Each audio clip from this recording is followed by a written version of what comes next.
going on?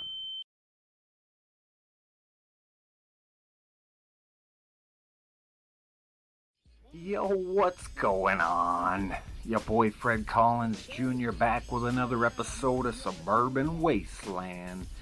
Today, we're looking at some street trash. As you can see here, this was a very simple line drawing design. Something I had in my brain, captured it quick, decided to bring it to life. Used a lot of different photo references to make my vision complete. But it turned out really cool, and I thought you might enjoy seeing it. Now, if you're not familiar with street trash, let's get some information for you from your number one trusted news source, Wikipedia. Honka honka. So, Street Trash is a 1987 American black comedy body horror film directed by J. Michael Muro, credited as Jim Muro. It won the Silver Raven at the Brussels International Festival of Fantasy Film. Say that 5 times fast, jeez. The film has acquired a status of a cult classic independent horror comedy and is one of the number of films known as melt movies. I guess it would be is one of a number of films known as melt movies. And melt movies are just horror movies or movies in general that tend to involve the human form melting in some degree or another. There isn't tons of these movies. Slime City is another great classic example.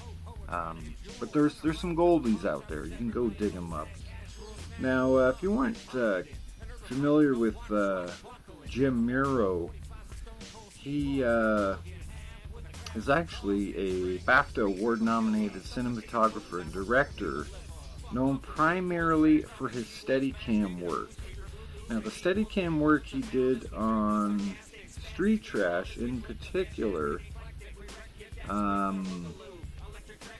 was so impressive that it caught the eye of James Cameron, of all people.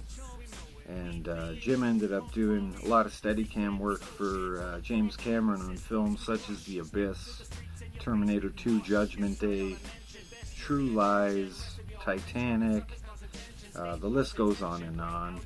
He also directed a few movies over the years you may have heard of, mainly Crash, Rush Hour 3, a couple of his bigger ones. But the man's definitely a legend. So let's get on with the plot of Street Trash now. The owner of a liquor store in Greenpoint, Brooklyn, New York City, finds a case of cheap acidic booze, known as Tenafly Viper, in his basement. It is more than 60 years old and has gone bad, but he decides to sell it to the local hobos anyway. I mean, this guy's got some real morals, right? Yeah, we'll sell it to hobos. It's 60 years old. Who cares? Unfortunately, though, anyone who drinks the Viper melts away in a hideous fashion. At the same time, two homeless brothers find different ways to cope with homelessness while they make their residence in a local junkyard, while one employee, a female cashier and clerk, frequently tends to both of them. That's a little over-exaggerated. She tends more towards Kevin, the younger brother, not Fred, the older brother, one of our main characters. Meanwhile, an overzealous cop, played by Bill Chappelle, is trying to get to the bottom of all the deaths, all while trying to end the tyranny of a deranged Vietnam veteran named Bronson, played by Vic Noto, who has made his self-proclaimed kingdom at the junkyard with a group of homeless vets under his command and his personal henchmen. Now, the junkyard isn't so much a junkyard. It's statewide. It's a collision yard, so it's more so a junkyard for cars, not just. You think of a junkyard, you would just think of regular garbage, but this is more of a scrapyard per se for vehicles. The film is littered with dark comedic deaths and injuries. It also contains the notorious Severed Private scene, where a group of homeless men play catch with the severed genital of one of their crew as he futilely attempts to recover it. Now, Roy Frumkes wrote the screenplay. He later said that he wrote it he wrote it to democratically offend every group on this planet, and as a result, the youth market embraced it as renegade work, and it played midnight shows. The film was based on a 10-minute student film by J. Michael Miro and starring Mike Lackey. Mike Lackey also went on to play Fred in the film.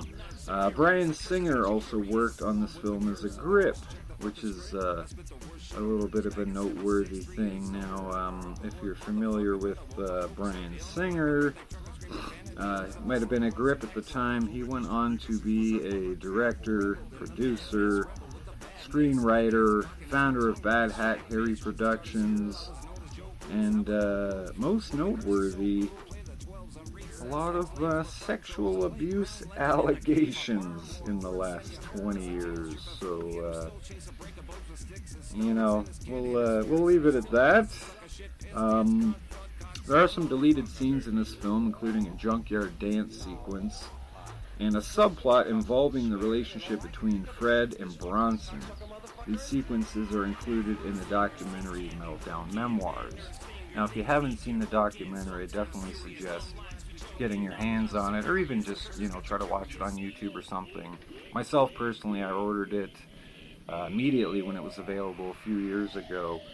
The whole subplot with the relationship between Fred and Bronson, they were going to make it where Bronson was Fred's father. I guess that ended up being scrapped. And the whole junkyard dance sequences, to me, it's a very fun scene.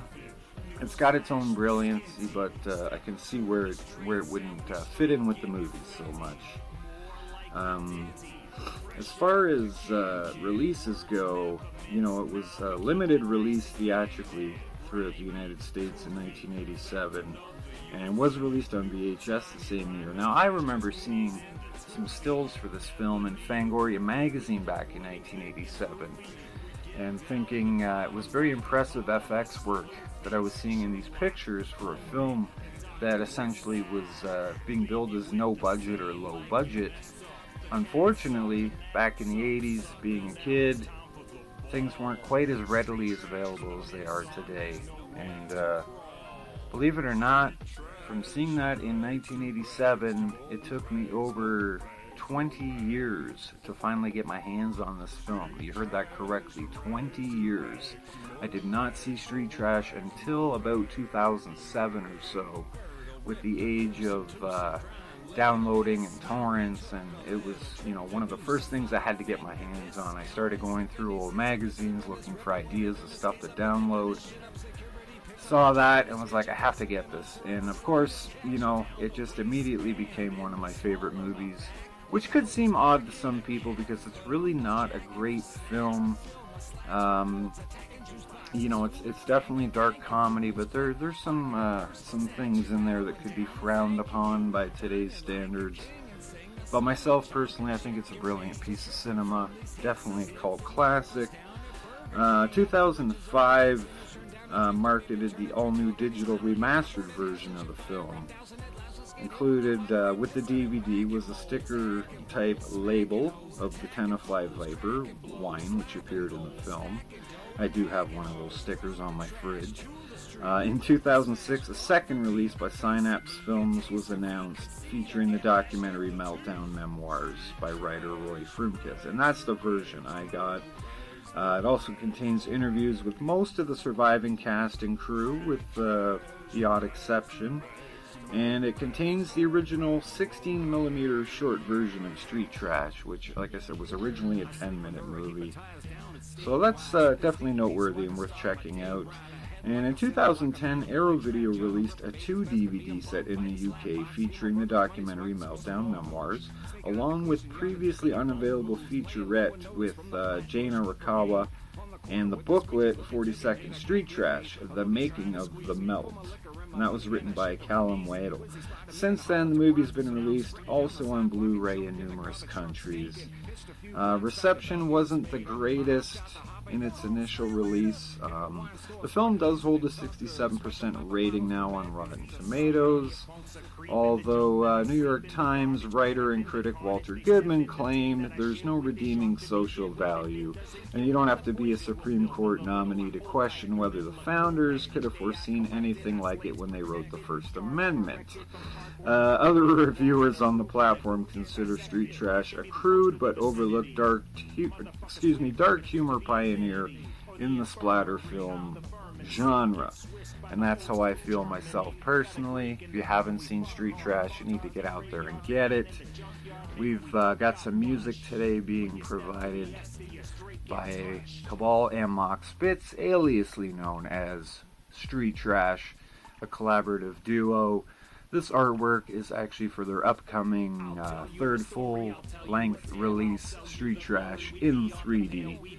So I thought a better suited way than to listen to some Street Trash, talk about the film Street Trash while we watch the artwork for the upcoming third album from Street Trash in 3D.